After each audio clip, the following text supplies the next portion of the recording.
Why hello friends, you join me in my reading room again. Don't worry, that's vape. Just have a bit of vape, it's not anything wispy. Okay, don't worry, this isn't a ranty one. It's a Spirituality 101 video. It's been ages since I've done one of these. But I finally got a little bit of a subject area to talk about. Any of the terms that I'm using, any of the words, if you're unsure, if you go to the link in my bio, I've got a link tree on there. My YouTube channel's in there, and I have put together a playlist called Spirituality 101, and it does discuss different terms and stuff like that. So if you are confused by any of the terms, please go to that if you're wanting to learn more. Okay, so today I'm going to talk about what is a medium. Okay, now what I've noticed is at events and psychic nights and stuff like that, there are more people coming. Okay, so as we go through the ascension process, as I've been saying for a while now, dear friends, they are starting to come through. Okay, there seems to be a little bit of confusion about what a medium is, because I think that in a lot of people's minds, when we use the word medium, they think of somebody who sees and speaks to past loved ones and passes on the messages. That is partially true. Okay, now when I started my development, it was all like that. Okay, now as things have changed, my role within the ascension process is to activate people, hence why I call myself the activator. I tend to get the collective who are going through an awakening or who need a kick up the arse because they're in some kind of toxic karmic cycle or relationship. And I generally do that either through my intuitive tarot that you see on here, or by doing nowadays kind of more channeled messages. So I now tap into what I'll, describe more as like source energy, I suppose, if you want to call it that. And it just comes through and I relay it. I do sometimes now use the tarot cards just for a bit of clarification and just a bit of kind of visual aid for people as well. So yeah. So I now brand myself as a psychic and a tarot reader. I've completely removed the word medium from there because I don't want to cause any confusion. If somebody contacts me about a reading, I've got this little thing that I copy and paste in, and it clearly states on there, please note that I'm not a spiritualist medium, I'm a psychic, and therefore I cannot guarantee messages from past loved ones, okay?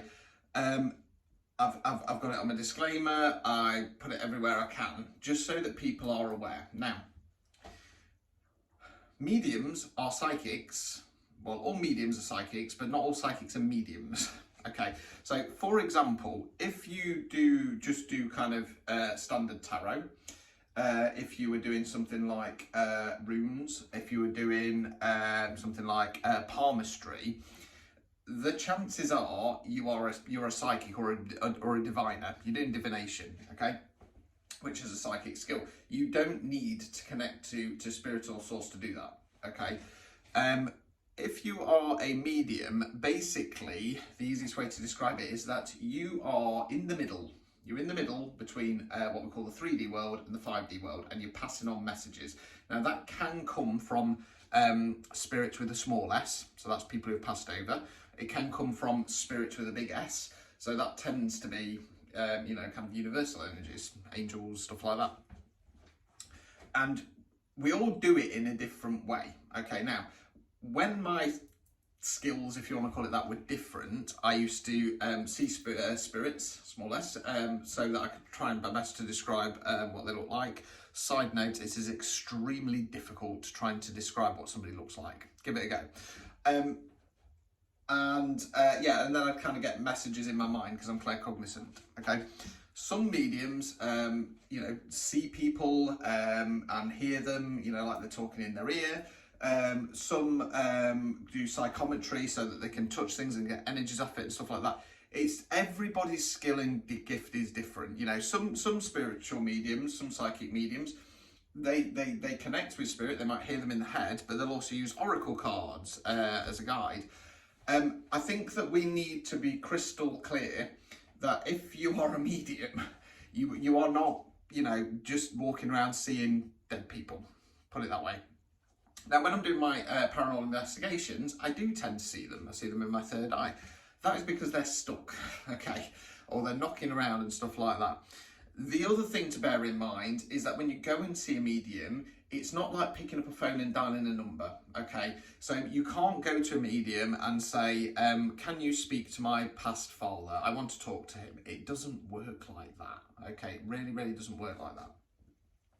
So please remove that out of your mind. Now, what I generally say is, and this is just, you know, the way I describe it, because again, because it's quite a vast, complex area, people describe themselves very differently. So you've got psychics, you've got psychic mediums, you've got spiritual mediums, all sorts, okay?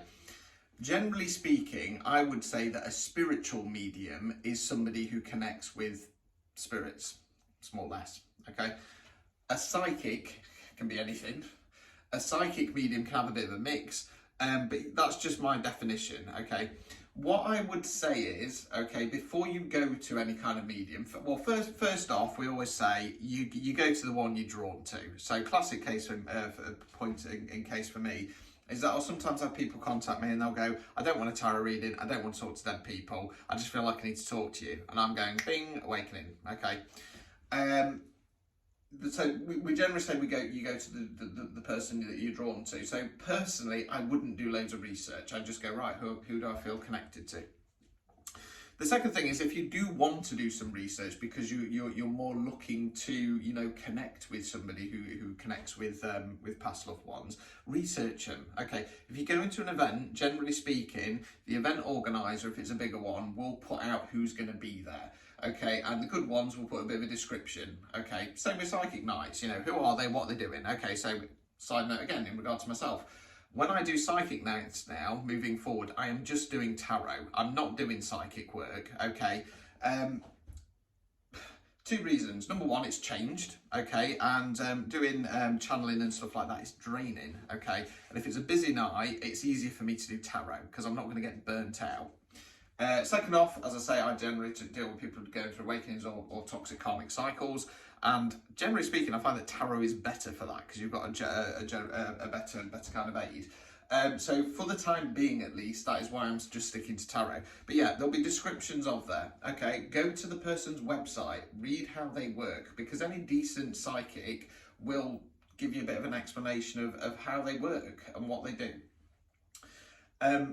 So yeah, don't, like I say, the main point of this video is to say that we don't all work the same. So, you know, if you turn up to somebody and, you know, they've got oracle cards and they're connected with like angel energies and stuff like that, don't be disappointed. It's kind of, you know, number one, if you were looking at speaking to a past loved one, first off, well, you should have, you know, double checked. Number two, you can't guarantee who you're going to get through anyway, okay? For me, it is more about the message that comes through that is the most important thing. So I'm running out of time, so I'm going to be quick. When I used to do my more kind of spiritual mediumship, if you want to call it that, I'd often do a reading and at the end somebody would say, that was really good, it resonated, however, I was hoping my dad would come through. Now, this is just my theory because, as always, this is all a belief system, okay? Nobody can say they're right. My belief is that often you will get somebody else coming through, like a great grandmother or somebody that you don't recognise, because it's more about the message, okay? If your deceased father came through, you'd be obsessing about, is the medium using words that he uses? You know, is there some kind of hidden message in what he's saying and stuff like that? When what you actually need to hear is get your fucking life in order, okay? And it's easier for that to come from another spirit. Like I say, that's just my theory, just my belief system, but I'm gonna leave it there. Just on a side note, if you are looking at developing your own skills, I have done a Spirit's Guide guided hypnosis, okay? It's available in my link tree on my bio, okay? And it's on a private YouTube listing to listen to, okay? It's not guaranteed because it is hypnosis, but I have had good results with it. So if you wanted to meet your spirit guides, it's £20. So not a lot at all, really, if it gets you pushed in the right direction. But yes, please feel free to share this video because other people might find it useful if they're looking at going to see a psychic or a medium. Until next time, it is Richard the Urban Warlock with a new Spirituality 101. Ta-ta for now.